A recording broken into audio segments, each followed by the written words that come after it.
Cold Open, the Hogwarts letter that goes viral. What if the Hogwarts letter didn't arrive in a quiet hallway with no witnesses? What if its first appearance in 2025 was a shaky vertical phone video on TikTok, an owl landing on a peeling suburban windowsill, Hogwarts crest framed perfectly in 9:16 before the clip cuts to black? Today, we deconstruct a timeline where the statute of secrecy collides with a world that records everything. The scene is painfully ordinary. Overcast sky, generic brick semi, the faint sound of a television in the background. Then wings, claws on glass, and an envelope pressed against the pane, the seal catching the light in a way that triggers a million paused screens and conspiracy stitches. For the original series, magic arrives through private paper and whispered denial. In this reality, the first contact trend sounds, auto-captions, and hits a million views before the Ministry even finishes its morning tea. The core issue is mechanical. The canon story depends on foggy 90s infrastructure, payphones, paper letters, a daily profit that can be controlled by leaning on a handful of editors. Replace that with smartphones, social media, CCTV, Google Maps, and a 24/7 news cycle, and their claim to normalcy is structurally annihilated. Every owl is a potential viral clip. Every misfired spell is a doorbell camera notification. Every Quidditch match is one bored Slytherin away from a secret live stream. Familiar moments fracture under this pressure. The Hogwarts letter isn't just parchment on a doormat, it is also a leaked PDF in some overworked ministry clerk's cloud folder, screenshotted, archived, and circulated on forums that specialize in government redactions and weird anomalies. The Hogwarts Express becomes the most geotagged train in Britain, its peculiar platform access pattern endlessly debated on transport subreddits.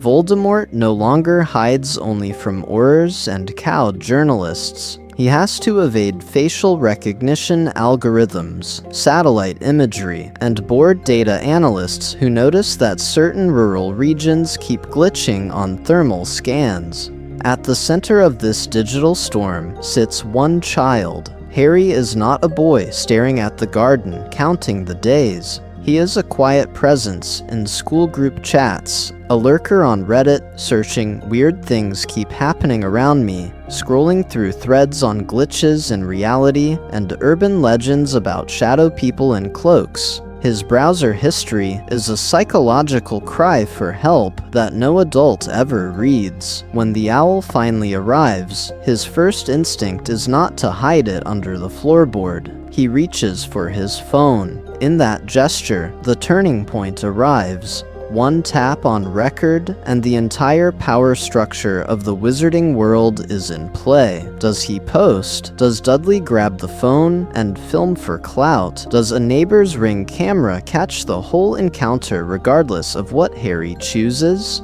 The subtext is brutal. The statute of secrecy, written for quills and town criers, was never built for fiber optic reality. So the question that drives this episode is simple and lethal. If magic returns in a world that documents, archives, and shares everything, can the wizarding world survive without rewriting its entire relationship with muggles, technology, and truth itself? Resetting the timeline. Harry Potter, born in 2010. So we deconstruct a timeline. The divergence is finalized the moment a baby survives a killing curse in a world already holding smartphones.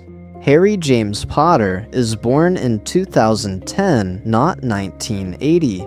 Voldemort falls in a semi-detached house in Little Whinging against a backdrop of 4G networks, push notifications, and a muggle world already trained to point a camera at anything that moves. The war ends under LED streetlights, not sodium lamps. That date does brutal mechanical work. It means the Hogwarts letter does not arrive in 1991. It hits the doormat in July 2021. Harry turns 11 in a world still reeling from a pandemic, in a Britain that has spent a decade arguing about borders, misinformation, and what counts as truth. The core issue is mechanical. This is a child of YouTube, TikTok, and Google Maps, not VHS tapes and rotary phones. Contrast this with the original soft-focus 90s. In canon, the Dursleys can slam the door, burn the letters, and their claim to normalcy is structurally annihilated only inside their own hallway. News cycles are slow, cameras are rare, and a flying car can scrape a tower without generating more than a newspaper headline. Reality is locally edited. The world moves on. Shift that same magic into the 2010s to 2020s, and every anomaly becomes a potential trending topic. A green flash in a Surrey cul-de-sac, half the street has Ring doorbells and motion-activated CCTV. An unnatural storm over Godric's Hollow, satellites log it. Amateur meteorologists dissect it on Reddit within hours. A giant snake in a school bathroom? In the 90s, it's a whispered rumor.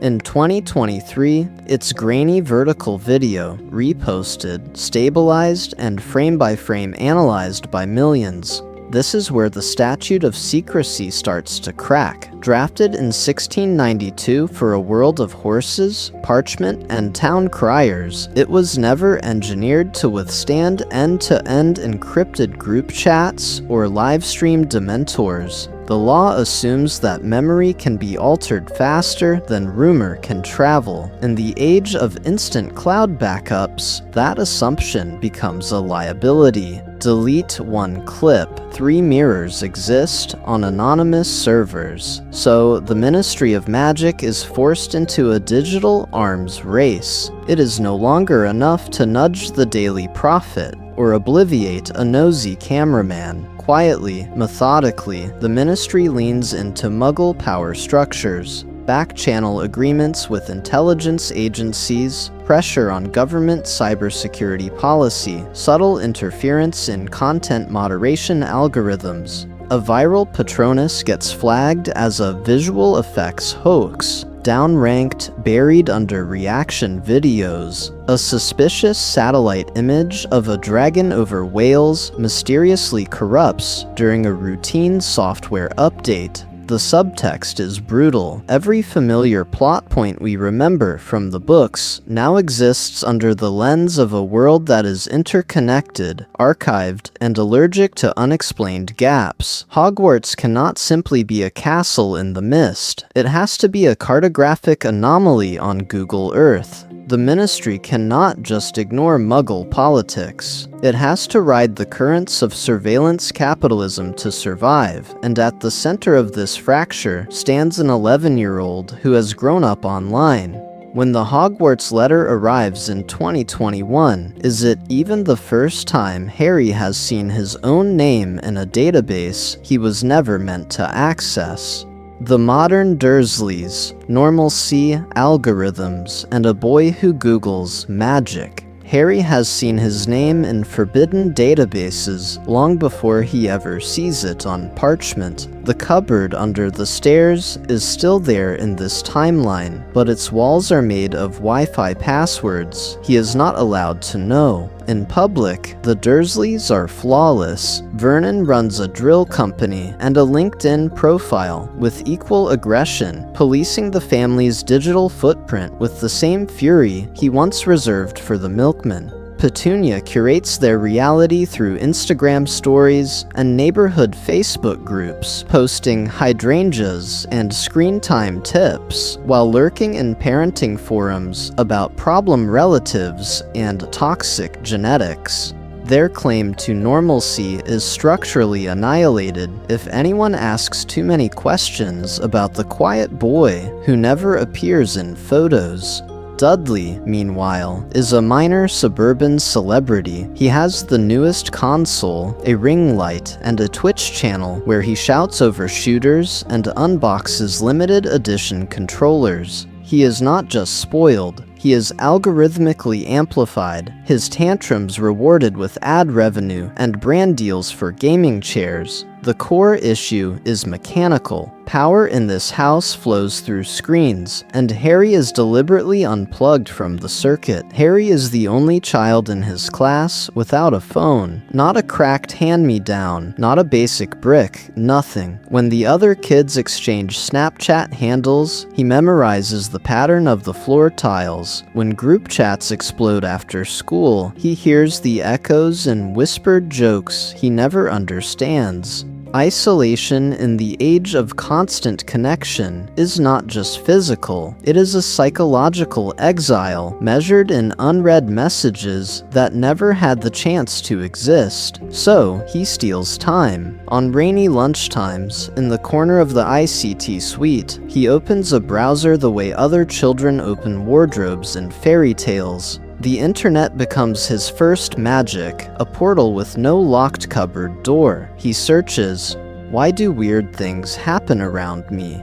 Real magic caught on camera. Telekinesis, real or fake?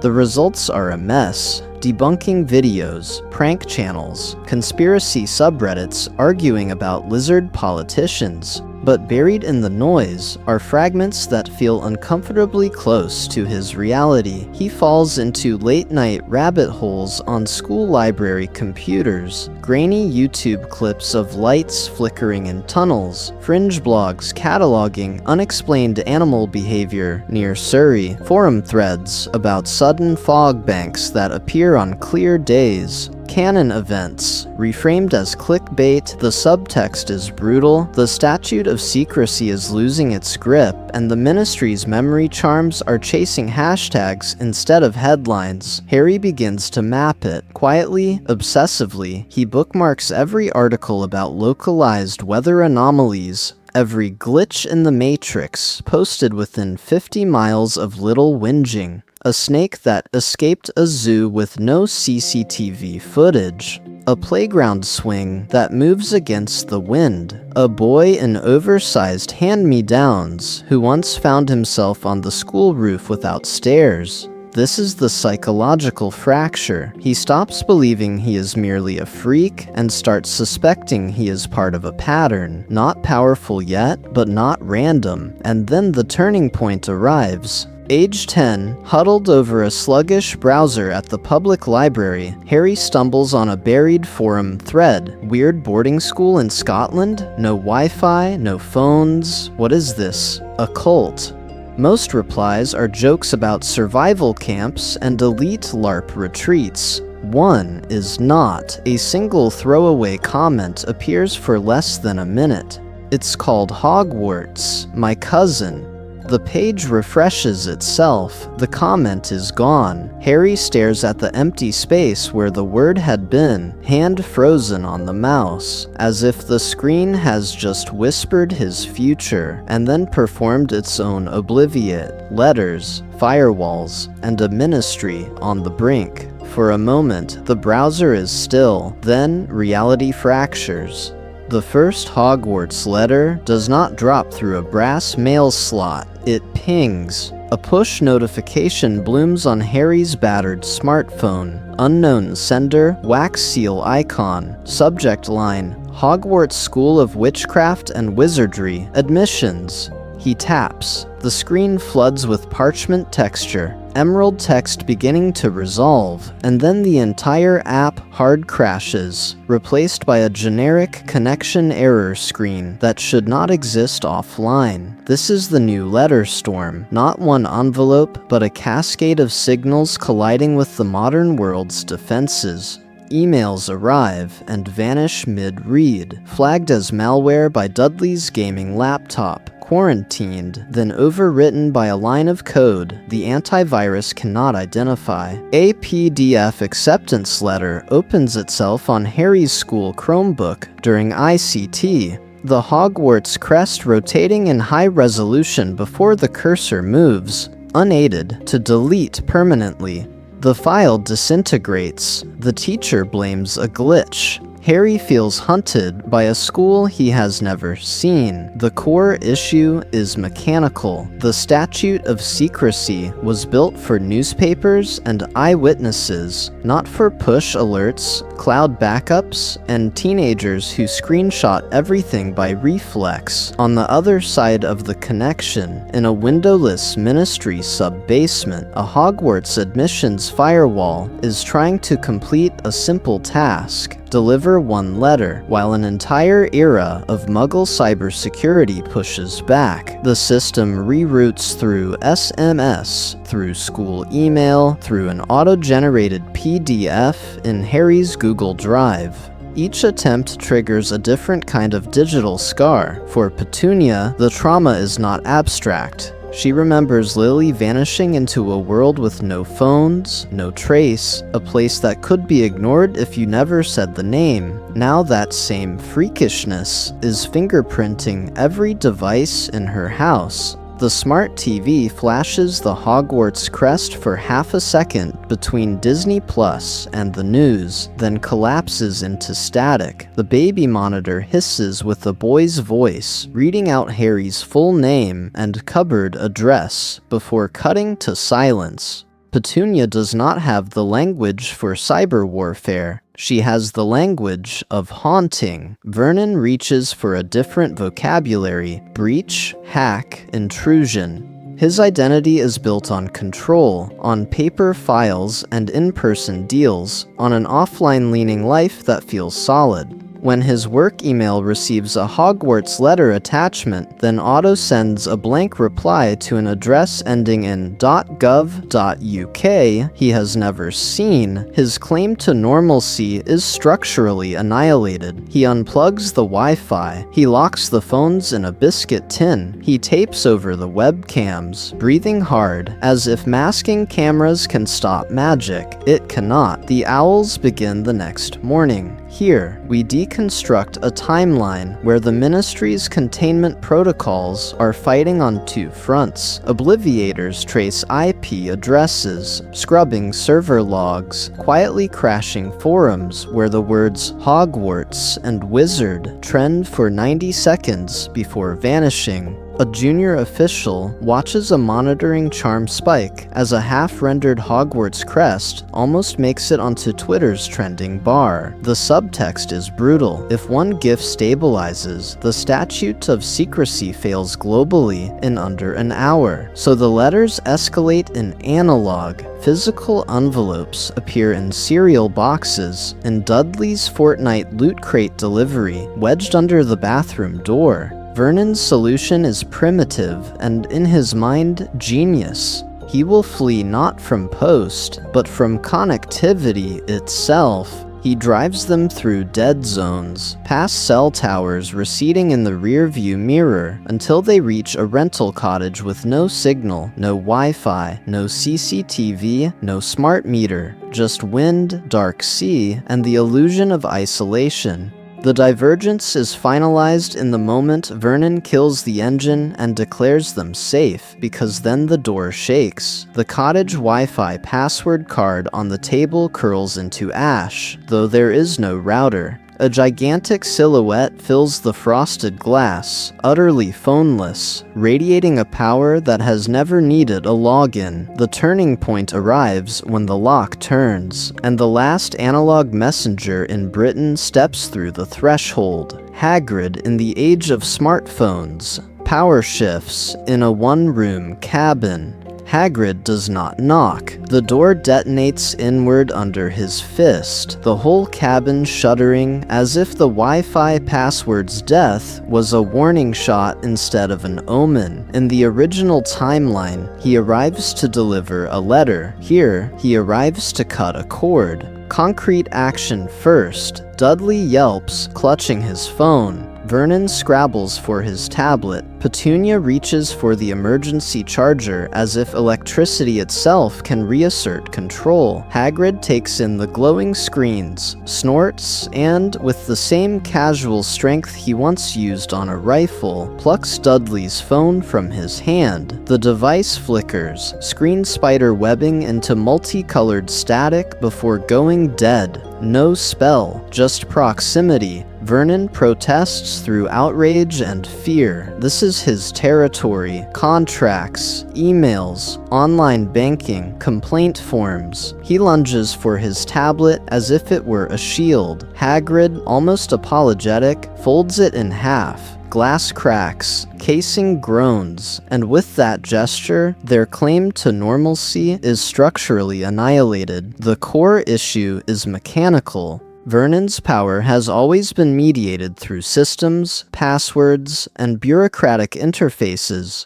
Hagrid's power is immediate, physical, and anchored in a parallel bureaucracy Vernon cannot even perceive. Because while Vernon sputters about rights and data protection, Hagrid is already talking in another language. Acceptance letters, ministry seals, Gringotts accounts flagged at birth. Harry is not a pending application in a database. He is a completed process. The turning point arrives when Hagrid explains, almost cheerfully, that Harry's tuition is all handled. Hogwarts still charges fees on parchment, but this financial technicality forces the magical world to brush against Muggle finance. We deconstruct a timeline where Gringotts cannot ignore Swift codes and international audits. Hagrid fumbles the terminology, describing goblin firms that own perfectly ordinary investment companies, routing galleons through obscure shell accounts so that a scholarship deposit appears in a Muggle bank as an anonymous education grant. Officially, Harry is on a legacy scholarship and a ministry assistance fund. Unofficially, his life has been underwritten by a secret economy since he was 1. Harry, being a 2020 child, does not care about shell companies. He cares about signal. Can he text anyone from Hogwarts? Will there be Wi-Fi in the castle? How do his school records transfer? Does Ofsted know this place exists? The questions come rapid fire, the psychological reflex of a boy whose only stable structure has been the internet. Hagrid's answers are halting, revealing a deeper policy. Magic has not modernized, it has entrenched. Phones and laptops go funny around too much magic. Hagrid insists, half superstition, half legal briefing. The school has banned them outright, citing interference with spells and, quietly, the statute of secrecy in the age of viral video. Yet, his evasive glances hint at workarounds. Muggleborns whispering about enchanted Faraday pouches, a rumored signal dead zone on the 7th floor that is not quite dead, students who manage to upload a blurry Quidditch clip before the Ministry's detection charms scrub it from the platform. The subtext is brutal. Harry is not just changing schools, he is being extracted from an entire information ecosystem. Vernon's rage collapses into useless bluster as his devices lie broken around him.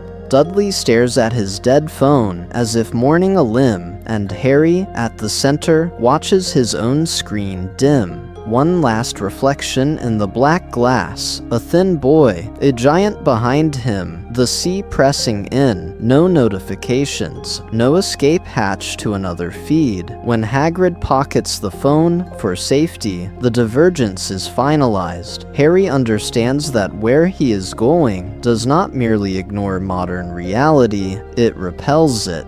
Diagon Alley 2.0, hidden in plain sight on Google Maps, London does not dim for magic, it glares. By the time Hagrid steers Harry off the coach from the coast and into the city, the world is already recording him. CCTV domes blink red on every corner, buses drag LED adverts past glass, and a teenager across the aisle has been low-key filming Hagrid on vertical video for 20 minutes. Harry registers it all with the numb precision of a child raised inside algorithms. This is what reality is. Tagged, tracked, archived. Hagrid moves through it with contemptuous ease. Where Harry sees cameras, Hagrid sees angles. He He crosses at odd diagonals, pauses under scaffolding, uses a delivery van as a moving wall. The core issue is mechanical. The statute of secrecy, once threatened by gossip and newspapers, now has to survive 4K, facial recognition, and livestream chat. Yet, as they close in on Charing Cross Road, something in the visual field begins to misbehave. A street performer's fire poi smear into static on a tourist's phone. A CCTV feed above a narrow pub door flickers, then freezes on an empty frame, as if the building has decided not to exist. Google Maps, open in Harry's hand before Hagrid confiscated the phone, would have shown a clean, continuous street. In practice, the Street View car mysteriously skipped this block 3 times in a row, its hard drives later logging only corrupted frames and a bland note, sensor malfunction. This is not coincidence. It is infrastructure. Woven into the brickwork of the leaky cauldron are enchantments that do not simply hide the pub, but actively misalign digital attention.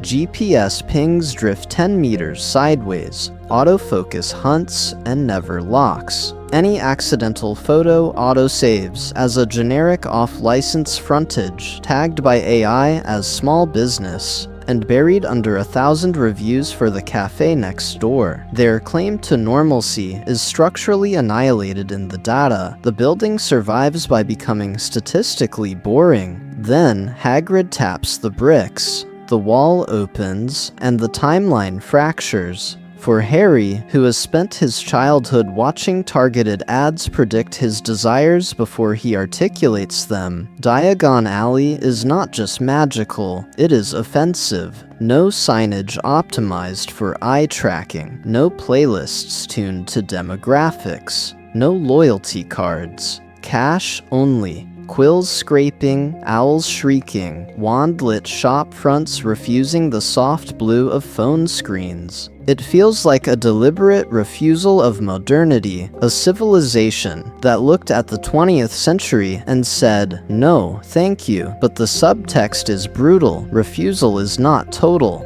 At the mouth of Gringotts, a discreet side door bears a brass plaque, Muggle Currency Liaison. Inside, goblins operate terminals that are not computers and yet behave with unnerving precision. A tourist wizard from Madrid taps a contactless card onto a slab of rune-etched silver. The charge routes through a proxy account, laundering digital pounds into galleons while leaving no transaction that a Muggle bank's fraud algorithm could ever flag. This financial technicality forces a quiet partnership between ancient greed and contemporary rails. The turning point arrives at Ollivander's. In Harry's world, personalization means an app onboarding flow and a recommendation engine. Here, it means silence.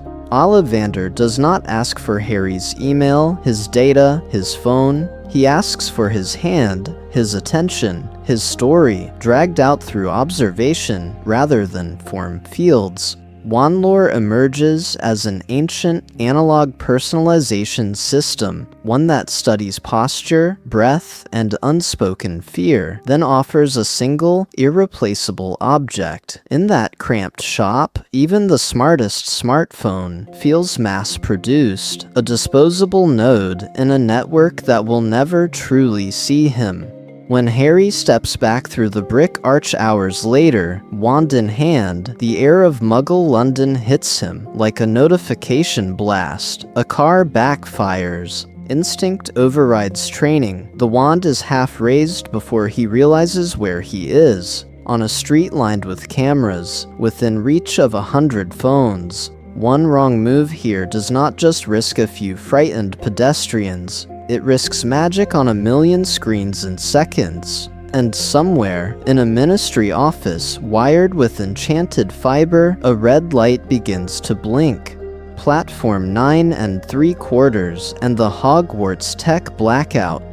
That blinking red light in the ministry is not an alarm for fire or intrusion. It is an alarm for visibility. In a world where reality is recorded by default, the statute of secrecy is no longer threatened by a wandering reporter. It is threatened by a teenager's data plan. So how do you get Harry Potter to Hogwarts in 2021 through one of the most surveilled public spaces in Britain without ending up on TikTok? We begin at King's Cross, not the nostalgic steam-hazed station of the 1990s, but a polished 2021 hub. LED timetables flickering, public Wi-Fi pinging, CCTV domes watching every concourse. Parents wheel hard-shell suitcases with one hand and film everything with the other. Children drag backpacks, AirPods in, thumbs scrolling through social feeds, while algorithms quietly harvest their last moments of non-magical data. On paper, this is the worst possible arena for an invisible brick wall. The core issue is mechanical. Cameras and human eyes do not fail in the same way.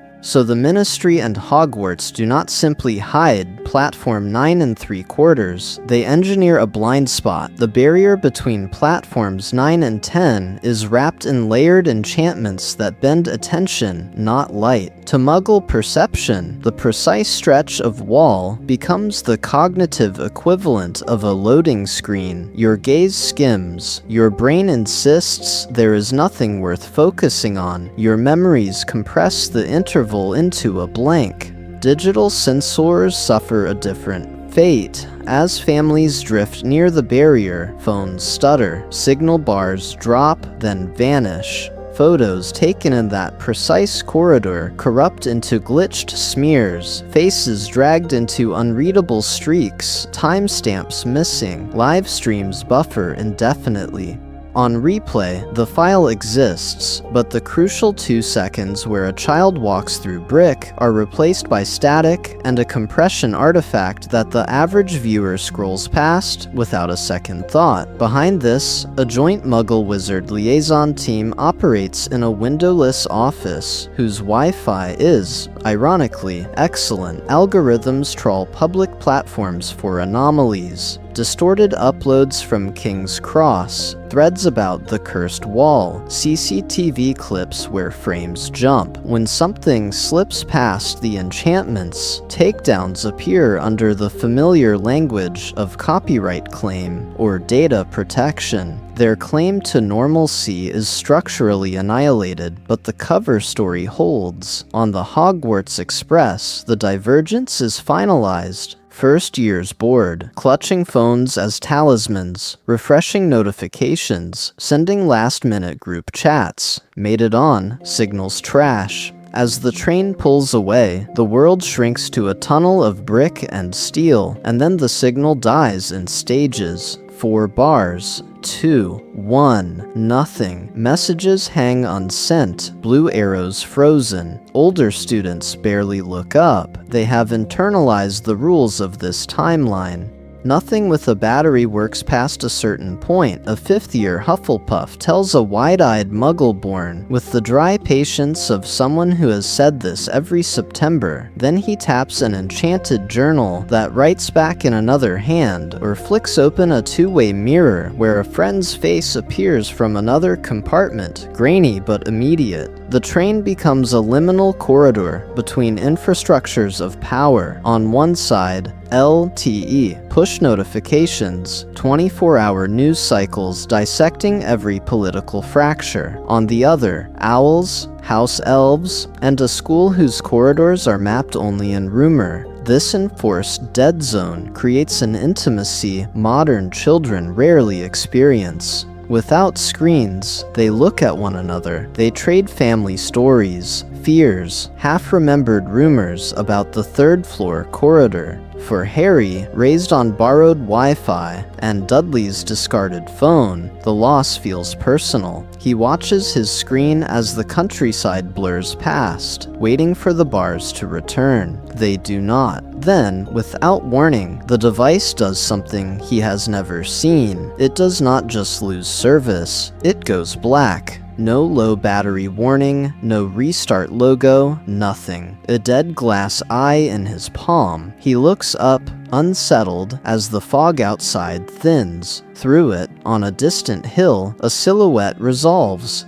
Towers, battlements, a geometry of magic that hums against the windows. The turning point arrives in silence. The train crosses an invisible boundary, every phone on board quietly becoming inert relics, while ahead, Hogwarts waits, an ancient fortress that has chosen, very deliberately, to exist off-grid. What else, Harry wonders, will stop working once he steps inside? Sorting in the age of social media, identity, houses, and reputation.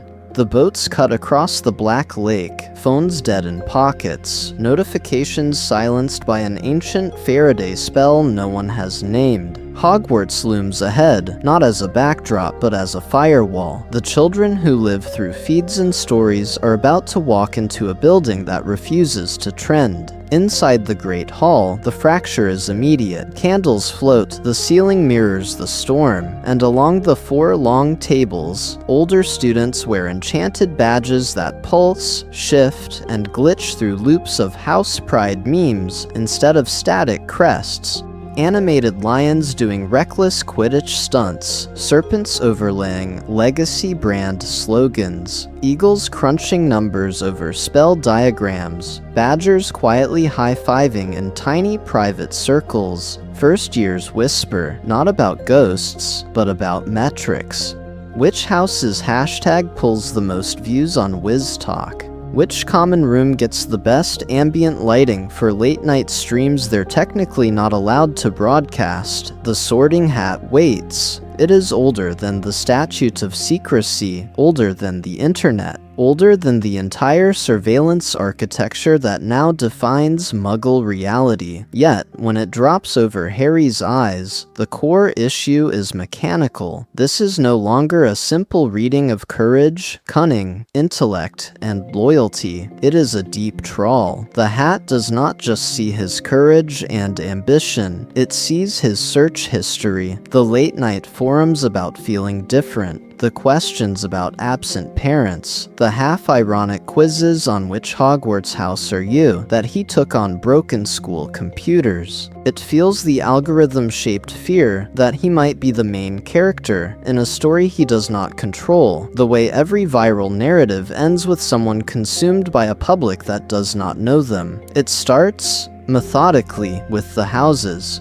Gryffindor. In this timeline, not just the brave, but the reckless viral heroes, the ones whose daring duels and Quidditch crashes are clipped, remixed, and turned into reaction content for the entire school. Slytherin, masters of information control, heirs to old magical families, who understand that in a world of screenshots, power is not only what you do, but what you can make disappear. Their claim to normalcy is structurally annihilated. They live in permanent crisis communications mode. Ravenclaw becomes the data-obsessed research engine of Hogwarts. Students building private archives, scraping ministry leaks, cross-referencing obscure magical law with Muggle policy papers. Hufflepuff, in contrast, is the quiet resistance. Community builders who distrust spectacle, who prefer encrypted group chats to public feeds, who measure loyalty not in likes, but in who shows up when no one is filming. Harry hears all of this as pressure, as a psychological structure closing around him. The Hat probes a dormant trait that matters more now than raw power, his capacity to choose connection over clout, truth over narrative spin.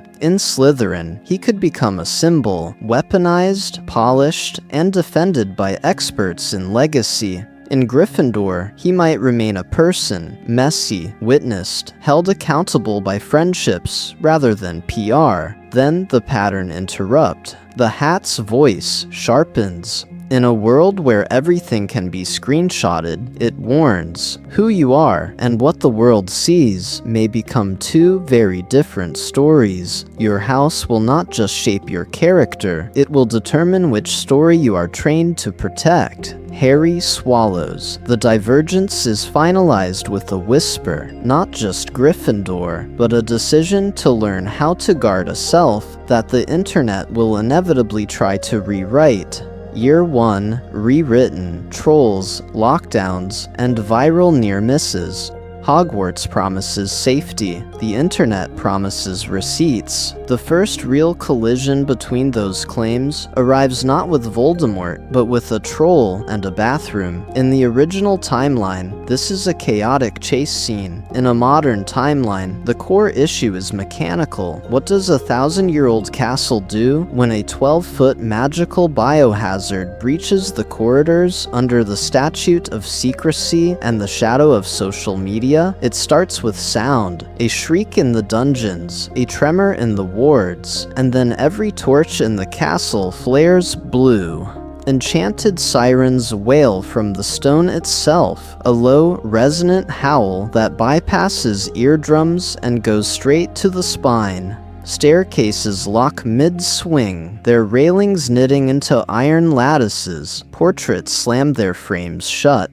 Doors seal, not with keys, but with runes that glow a hard, uncompromising red. Hogwarts enters full magical lockdown. Professors do not reach for radios, they reach for Patronuses. Silver animals burst from wands and sprint through walls, carrying clipped, encoded messages that no Muggle satellite can intercept. Troll confirmed. Second floor, girls' bathroom. Gryffindor accounted for. Slytherin missing 3. In this structure, communication is instantaneous and unhackable, but also intensely personal. Every message is literally embodied. The dynamic is revealing. The adults trust ancient magic over modern hardware, even as the children live in both worlds at once, because modernity has already leaked in through the cracks. A few Muggleborns, coached by older cousins, have smuggled in contraband, dead smartphones repurposed as cameras, MP3 players that should be inert in the magical field. Most of the time they are, but when the troll lumbers past, raw power distorting the air, a handful of devices flicker awake. One records 6 seconds of warped audio, stone shattering, someone yelling, "Hermione," something inhuman roaring. Another catches a single blurred frame of a massive silhouette framed by flying masonry before the battery dies in a burst of static. Afterward, the official story is neat. A gas leak drill, a minor structural fault, no cause for concern, but the subtext is brutal. Several Muggle-born first-years had already texted home in the first moments of confusion before the wards fully clamped down. "Something crazy just happened at my weird boarding school? They said lockdown, but the walls screamed." The ministry's response is no longer limited to a wiped CCTV tape in a London street. Obliviators fan out through suburbia, ringing doorbells, erasing chat logs, editing memories in semi-detached houses that still smell of takeaway and laundry detergent. Hermione Granger stands at the intersection of these realities. She knows what a lockdown is supposed to look like. Doors closed, teachers counting heads, a quiet drilled procedure. What she experiences is fear, weaponized as spectacle, a psychological trial by fire disguised as tradition. She clocks every failure in the system. No clear roll call, no designated safe rooms, no explanation. In her internal ledger, the divergence is finalized. Hogwarts is powerful, but its safety protocols are medieval, and still, magic cannot fully smother the digital trace. A week later, a conspiracy TikTok account with 50 followers posts a grainy, vertical clip, a corridor, torches flaring blue, something huge moving at the edge of frame. It is online for 19 minutes before vanishing under a wave of quiet, invisible pressure.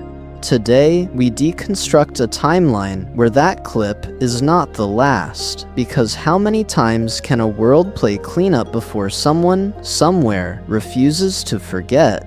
Hermione with a tablet, Snape with a digital footprint.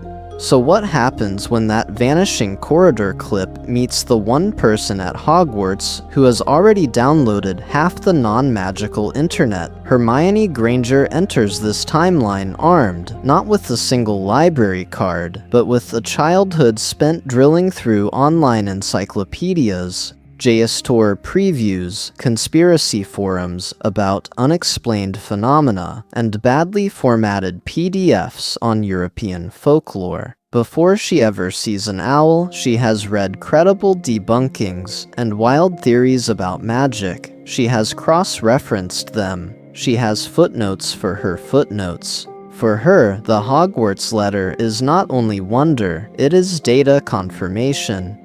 The moment she steps into Diagon Alley, she begins, almost unconsciously, to build a mental database. Wand Woods, Goblin Rebellions, Vault Numbers, all slotted against what she remembers from obscure Muggle anthropology blogs. When McGonagall explains the Statute of Secrecy, Hermione is already designing a taxonomy in her head. Then she hits the wall. No Wi-Fi, no cellular signal. Hogwarts is not just a castle, it is a Faraday cage with gargoyles. The core issue is mechanical. Her e-ink tablet, loaded with thousands of offline pages, becomes both lifeline and liability. Near the Great Hall, it behaves. Near the Room of Requirement, the screen ghosts with runes she did not download, text jittering when Peeves passes through a wall. She adapts. Of course she adapts. She starts compiling what is, essentially, a wizarding Wikipedia in enchanted notebooks, self-updating indices of spells, annotated bloodline charts, marginalia on goblin contract law. She experiments with duplication charms to create read-only backups, accidentally crashing a quill for 3 days when it tries to render an entire chapter of Hogwarts.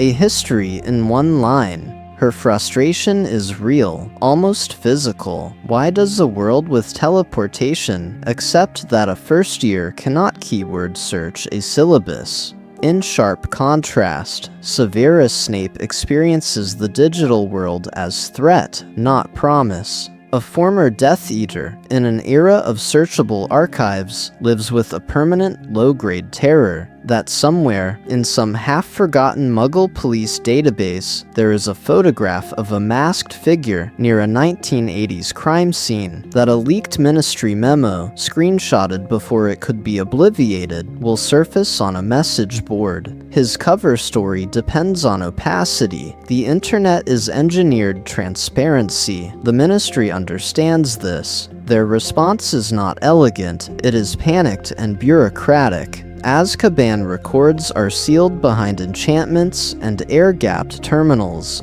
Court transcripts exist as magically redacted PDFs that display only black rectangles to non-authorized devices. There is an entire subdepartment whose job is to sift through Muggle hacking forums, flagging any mention of North Sea prison anomaly.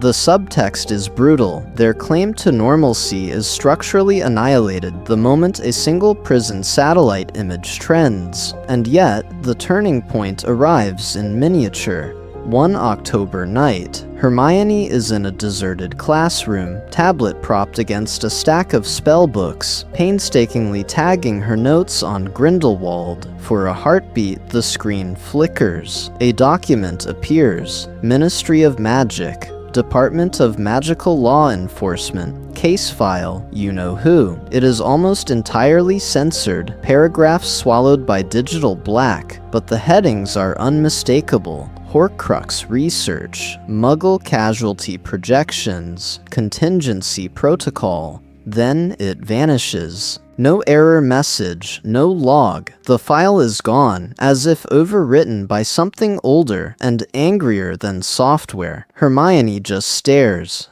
Because this is proof of two incompatible realities. Someone inside the Ministry is trying to drag the wizarding past into a digital archive, and someone else is fighting with equal power to keep that past buried. In that fracture, we deconstruct a timeline where information itself becomes a battlefield, and where a single vanished file might be more dangerous than any dark mark over a stadium. Voldemort returns to a world with CCTV and Reddit. In a paper world, you can burn the evidence. In a digital world, you can only scramble it and hope nobody screenshots the glitch. The moment Voldemort returns, the cameras start lying. The graveyard is not isolated in this timeline. There is a council-maintained cemetery on the edge of Little Hangleton, ringed with low-budget CCTV and a single motion-activated floodlight. At 2341, every camera on that grid freezes, then records 30 seconds of static. Nearby cell towers spike with interference as analog magic collides with 5G infrastructure, pushing out a wave of corrupted timestamps and phantom GPS pings. 3 Muggle ghost hunters live streaming an overnight investigation watch their EMF meters redline as their chat explodes with comments about chanting, distant screams, and a shape rising above the tombstones. Then the feed dies. Oblivators arrive within minutes.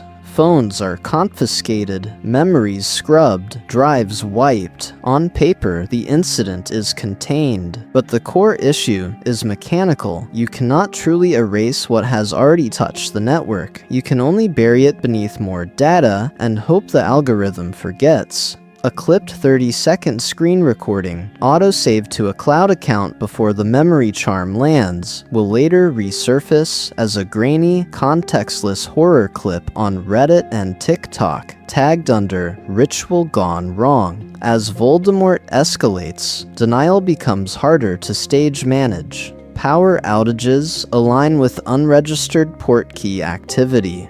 Unseasonal storms trace the path of Dementor deployments. Missing persons reports cluster around known Death Eater safehouses.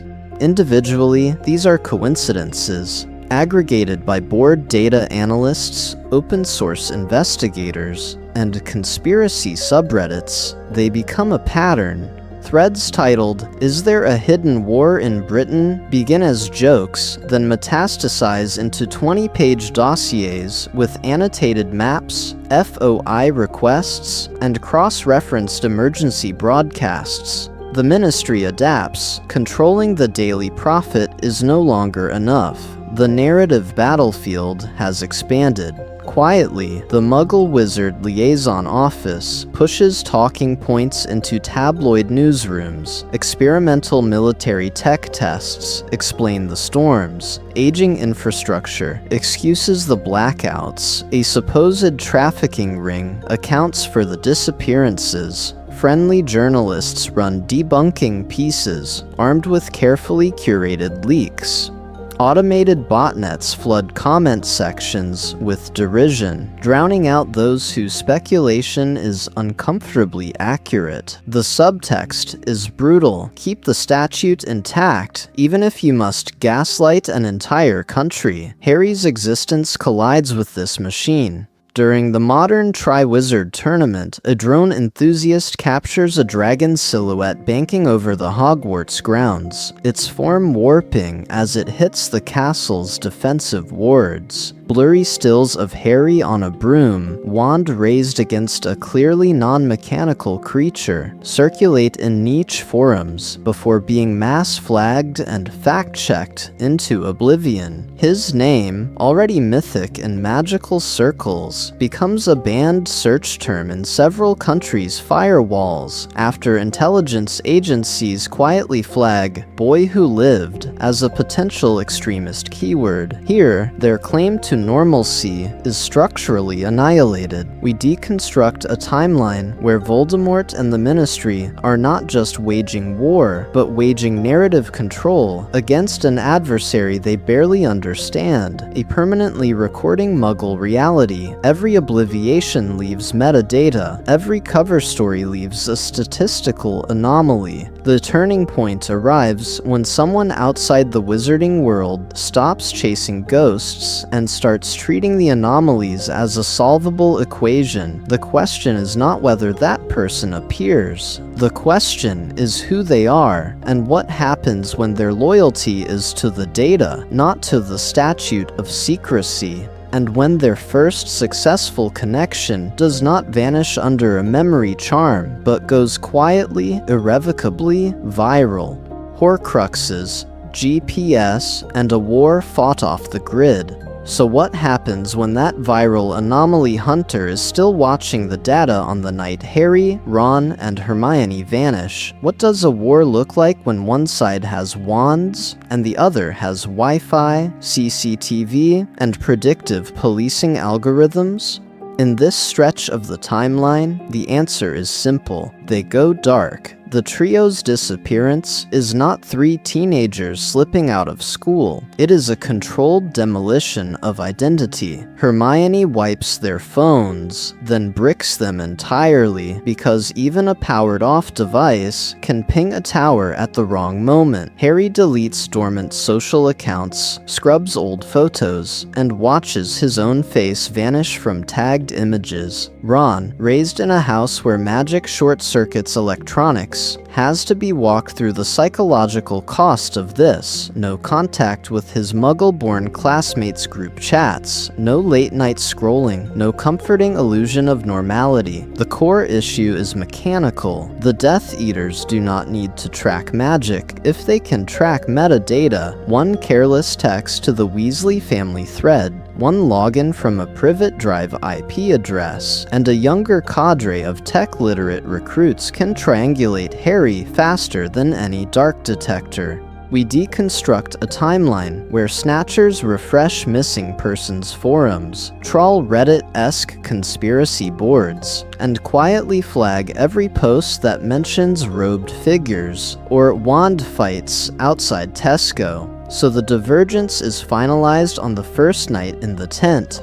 Hermione casts complex glamours calibrated against Muggle facial recognition datasets she studied in 6th-year Muggle studies, testing them against open-source apps before they ever ran. They avoid CCTV arcs, using enchanted parchment maps annotated with camera blind spots, old sewer lines, and magical ley paths, where another trio would simply apparate and hope. This trio moves through a hand-drawn overlay of both worlds. Hermione weaponizes Muggle knowledge with almost frightening precision. Before they vanish, she pre-downloads offline maps of Britain and Europe, caches digitized property records, and hoards archived satellite images of suspiciously unplottable estates. Then she cross-references them with Dumbledore's memories and obscure wizarding lore. A ring on a gaunt shack that still appears in 19th century land registries, a cup tied to a vault whose coordinates are a blank square on Google Earth, a diadem rumored to haunt a castle tower that shows as restricted airspace on every flight tracking app. The subtext is brutal. Every tool that helps them is a potential noose, a burner laptop used once on a public network, a library computer session that runs 2 2 minutes too long. Even Potterwatch evolves into a hybrid underground.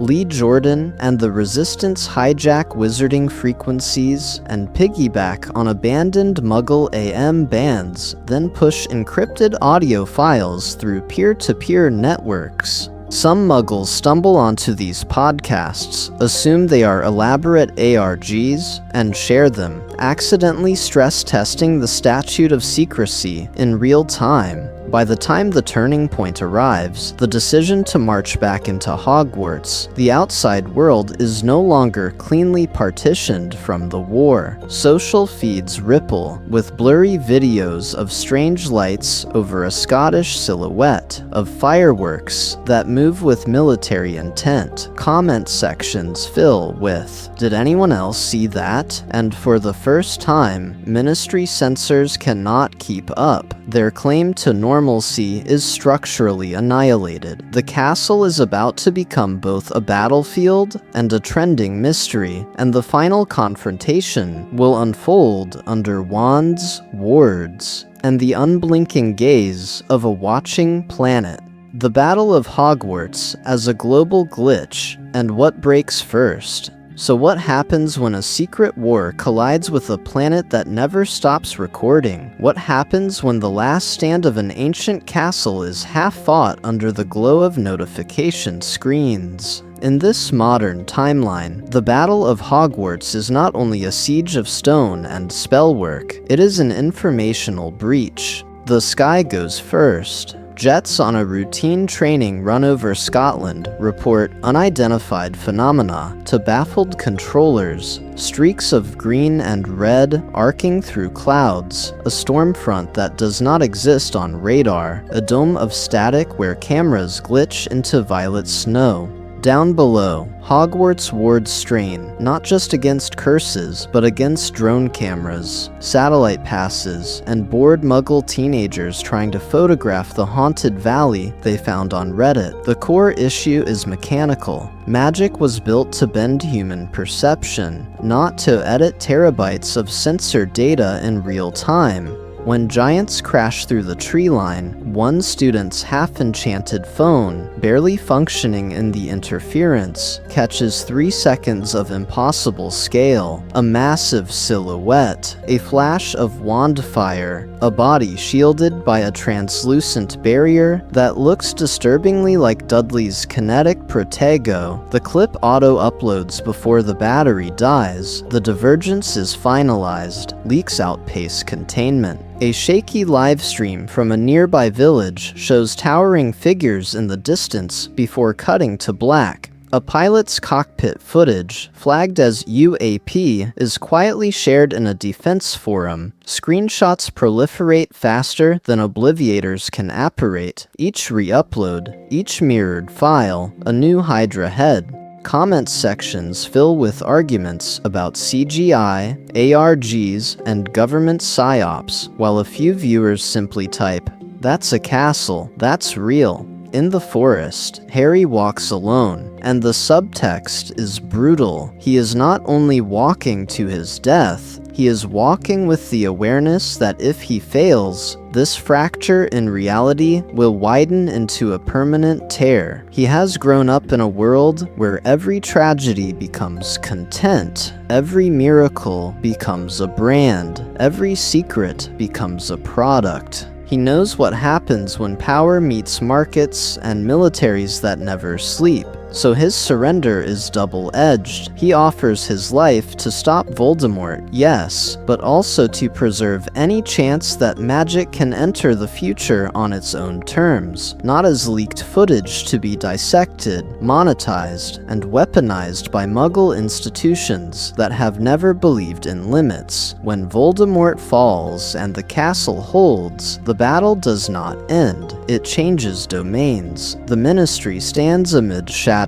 towers and shattered narratives, facing a crisis of structure. Do they double down on secrecy, deploying harsher digital controls, quietly infiltrating tech companies, rewriting algorithms as if they were memory charms at scale? Or do they begin a slow, negotiated revelation, briefing select Muggle governments, defense agencies, and scientific bodies to prevent uncontrolled exposure later? We deconstruct a timeline, and the question is no longer can magic stay hidden, but what kind of world does that hiding create? A Hogwarts that clings to analog isolation, banning every device and pretending satellites do not exist, or a cautiously integrated magical society forced to develop new ethics around cameras, code, and crowdsourced truth? So that's where we leave this version of Harry's world, on the edge of disclosure, with the statute of secrecy flickering like a damaged ward.